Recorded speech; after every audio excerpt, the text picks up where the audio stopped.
What's up YouTube? Welcome back for another video.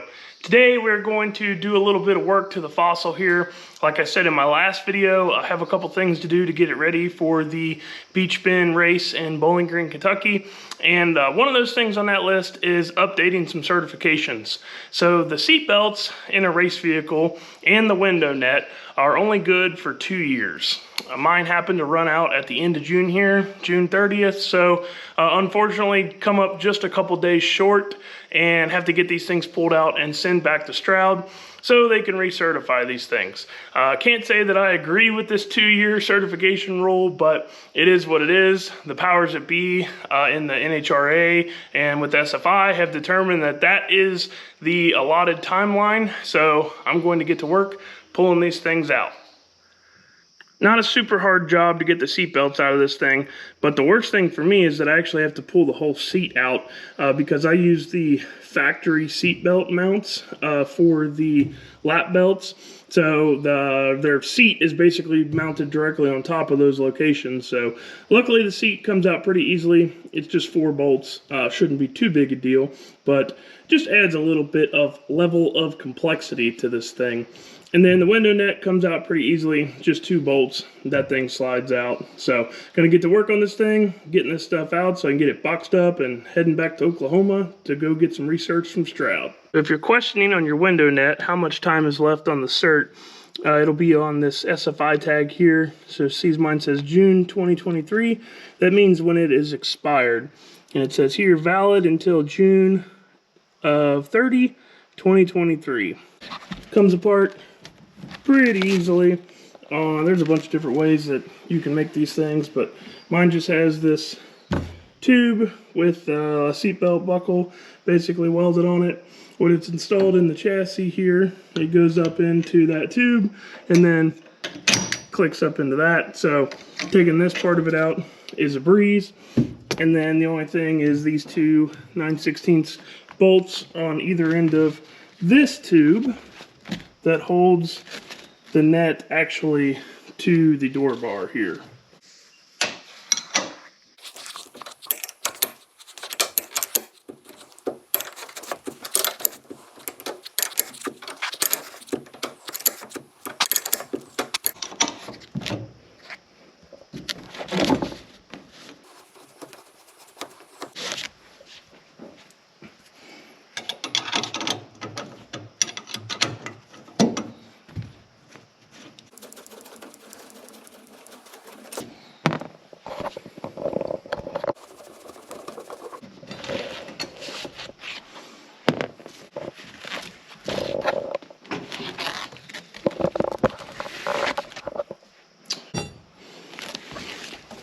Alright, window net is out and you can go back. So now we can start taking the seat out, and this is a bit of a chicken or the egg, which one came first type of situation.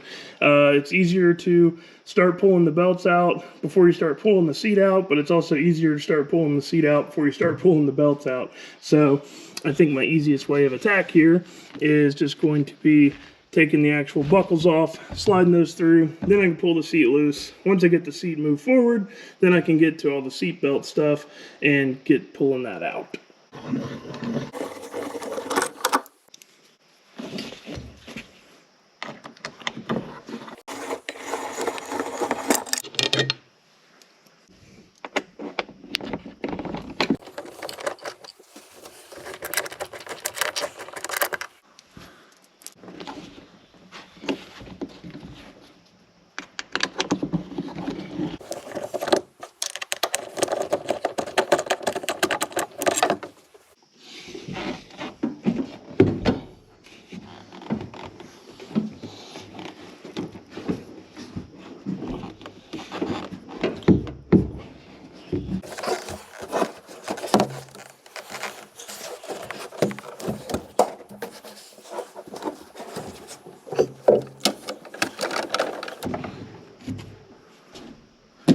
That seat is a bit of a conundrum to get out of this thing because it's so big.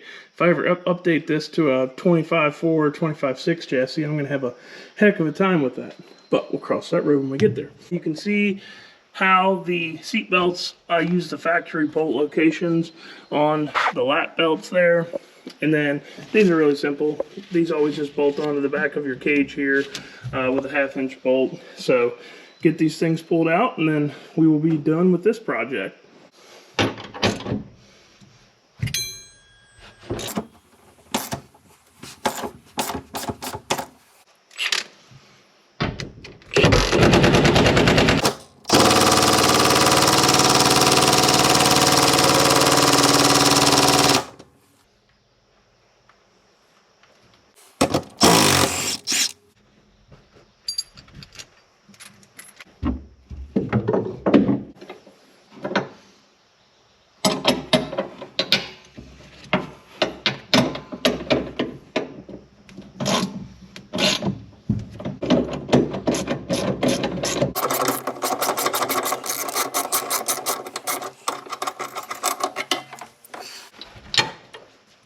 All right, task numero uno complete. Seat belts and window nets are out. Just need to box those up and get those shipped out to Shroud on Monday. So now the next thing we need to do, we're done inside here for now. So the next thing I need to do is I need to replace these exhaust manifold gaskets. Really, it's only the second one that's a problem, but there's no way I'm going to take this off and not replace them all. I was not good about torquing these. When I first put the truck together back in 21, I actually didn't torque these at all. And then I had some leaky gaskets from back when I ran this engine in the Grinch. And so I replaced those, but I was not good about maintaining the torque on these. And these stainless headers, they get hot and they move a lot. So it's part of my regular maintenance now is to torque these every couple of runs. But because I didn't, at the end of last year, back in October, we blew out the first gasket, and I didn't realize at the time, but we had hurt the second gasket. I just loosened the header up, slid a new gasket in on the first one here, and we were good for a while. But right before UCC, I noticed that this second one started leaking pretty good. So I didn't really have time to go through and fix them all, so I just put a little bit of that high temp RTV on there, which is usually not my style, but it did get me by. And after about 4 passes, you can see that this thing is blowing out pretty good. It's putting quite a bit of soot out. So we need to replace these gaskets. Got some new gaskets from Austin Deutsch. Got those from Cummins for me. Thank you, Austin, for that. So I am going to get started taking all this stuff off to get the header off. Luckily, it's really not too bad. This Precision Turbo is V-band flanged to the header, so that makes it really easy to take the turbo off. All of these connections are V-band, so really doesn't take too much time to do it. Just one of those things that we got to get to.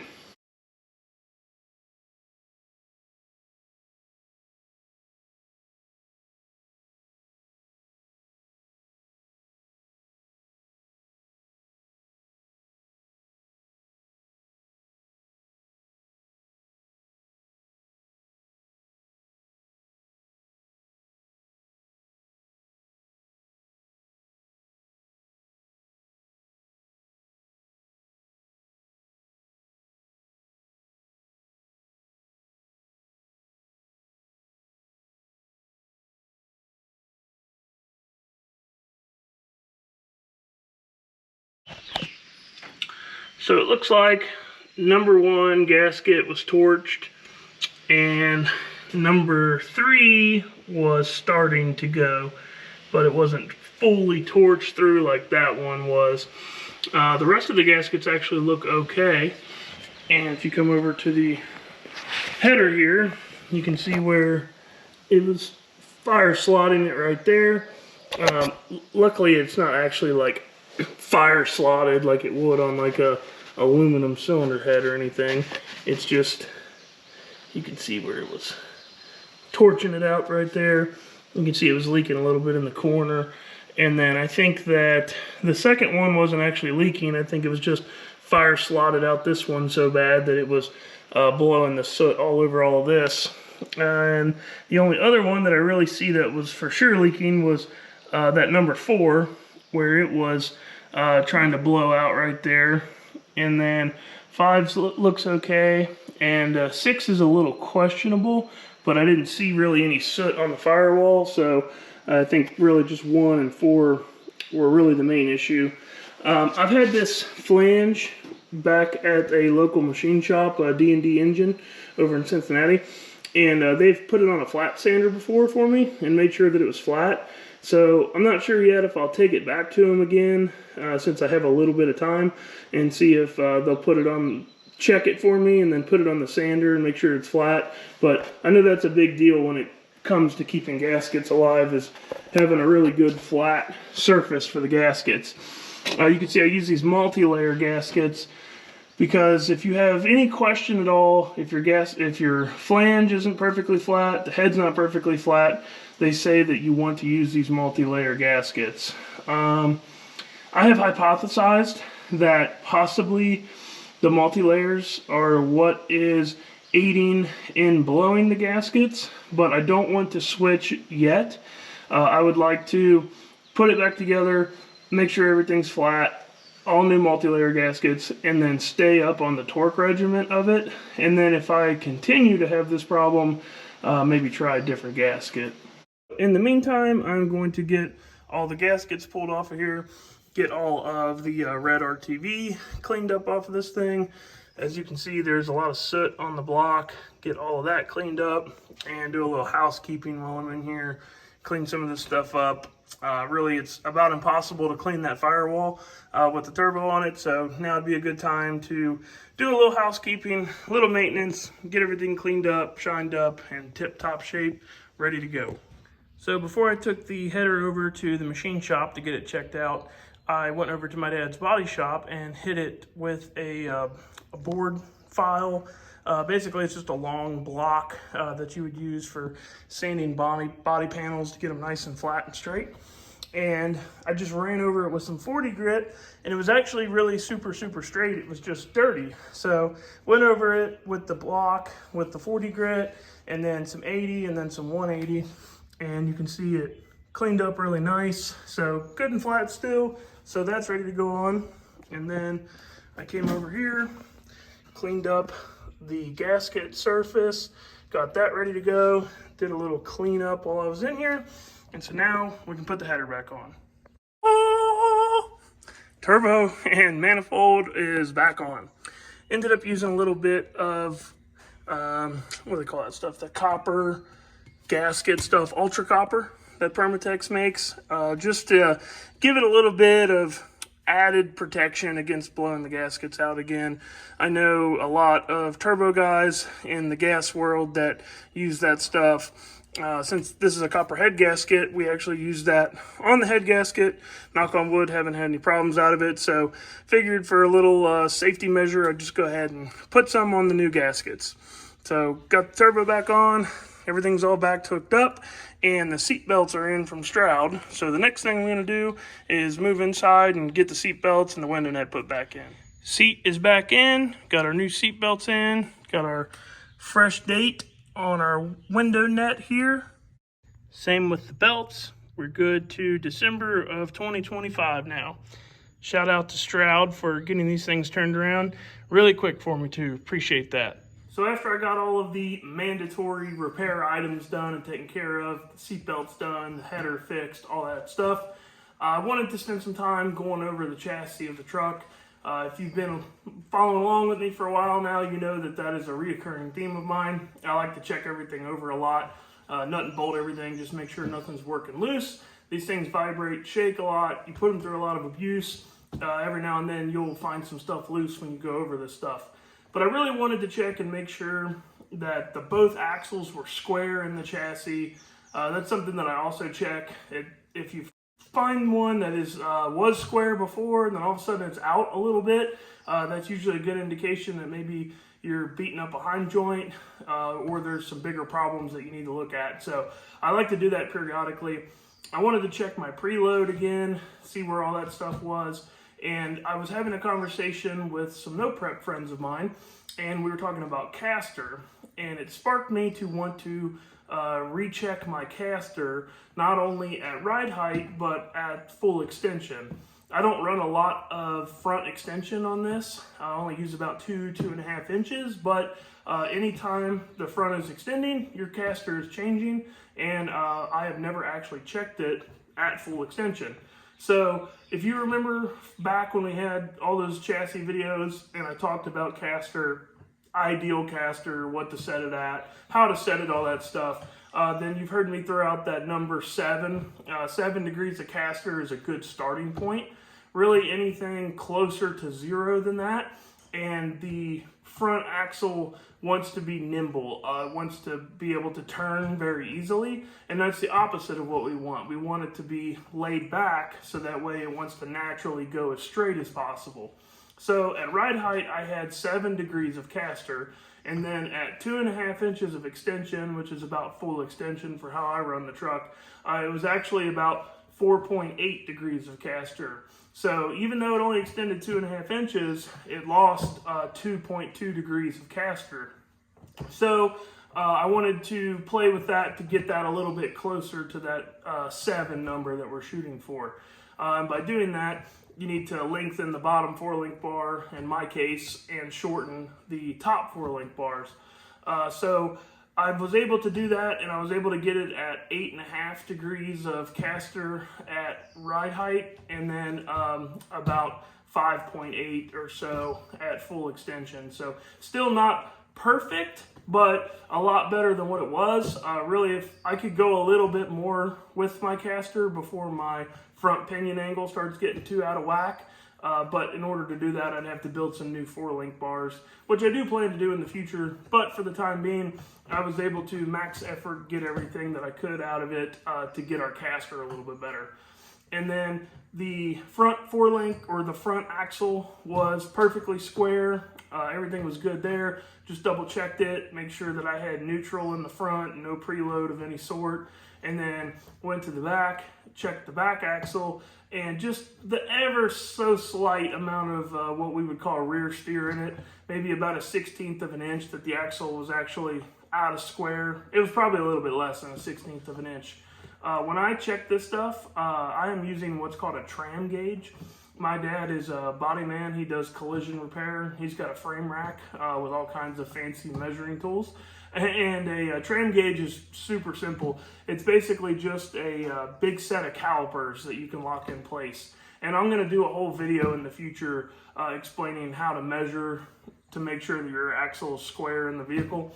But basically that tram gauge makes it really easy. You find a hole in the chassis or a point in the chassis that's either factory or a known perfectly square point, and then you just measure off of that. So put the rear end back to perfectly square in it, checked all the preload, got the preload set where I wanted it. Chassis is 100% as good as what I think it can be right now. So we are ready to go and run this truck some more. This coming weekend in Bowling Green, Kentucky is ODSS at Beech Bend. So we will have the truck there. If you guys are local to the Bowling Green area, come by, check it out. This is almost like an event that pays homage to TS. TS was my favorite events. Those things were really awesome. I always liked how they had the sled pull out there in Franklin. There won't be any sled pulling this year. It'll just be strictly drag racing, but hopefully it has some TS vibes to it. So if you guys are in the area, you want to come check out the truck, see it run, that's where it will be. So that pretty much gets us up to speed with everything that I've done to get the truck ready to go out again. Some things that we're going to do a little bit different this weekend. Just for some learning purposes, I am actually going to run the truck fuel only. I'm still going to use nitrous to spool, of course, but I'm going to turn both of my spool kits off once it's up on boost, and I'm going to not run the first nitrous kit. The EGT is a little out of control at the beginning part of the run when the nitrous comes in. I'm still, even with the pump cut all the way back, I still have a little bit too much injector, in my opinion, and I believe that to be fact because it is quite hot when the nitrous comes on. So in order to cool that down, I either need to spray a lot more nitrous or I need to take a lot of fuel away from it. And in the first part of the run, the first 30-40 feet, you can't get too aggressive with your nitrous it'll make way too much power and you'll end up spinning the tire and aborting the run. So probably need to make some part changes, but I want to see exactly, basically me running it fuel only will tell me exactly if that is the change that I need to make or not. If the engine is happier, if EGT is happier without the nitrous there, then that will tell me that I need to, if I'm going to run nitrous, take some injector away from it. And ultimately, at some point, I know it's going to need a wastegate with nitrous. I just like to make one change at a time. Remember, with me, this is about the journey, not the end goal. So I like to do things slowly and methodically, and so that way I really learn my combination of parts, and that will ultimately help you go faster in the long run. So keep in mind, the fastest that I've ever been in this truck is with it on fuel only. So I've actually turned the pump back up. I slid the fuel plate back forward a little bit to where I had it when the truck went 135, 60 foot, 377 to 330. It's been 590s like that. So it'll be interesting to see how this new turbo reacts with the added fuel, but no nitrous. The other problem with the nitrous right now is, now that I have shaft speed data, I'm getting 108,000 to 109,000 RPM of shaft speed, and I really need to stay under 115,000 with this to make sure that I don't overspeed the turbo. So that means that I really can't add much more nitrous to it without getting to that shaft speed limit. So by taking the nitrous away, it will allow me to add a little fuel back in it to keep the shaft play in check. But really, we don't know until we try all this. I could be totally wrong, and it could be a dog and go slow. And if that's the case, we can change that at the track really easily. We could put the pump back and turn the nitrous back on. So this is really just for science. So that's what we're doing. Hopefully, if you guys are in the Bowling Green area, we'll see you this weekend down there in Bowling Green, Kentucky. I hope all of you guys had a great 4th of July. Hope you spent it either out in the garage working on your trucks or hanging out with your family, anything but working. That's all I got for this one, guys. Like always, if you're new here, click that like button, subscribe, and we'll see you next time.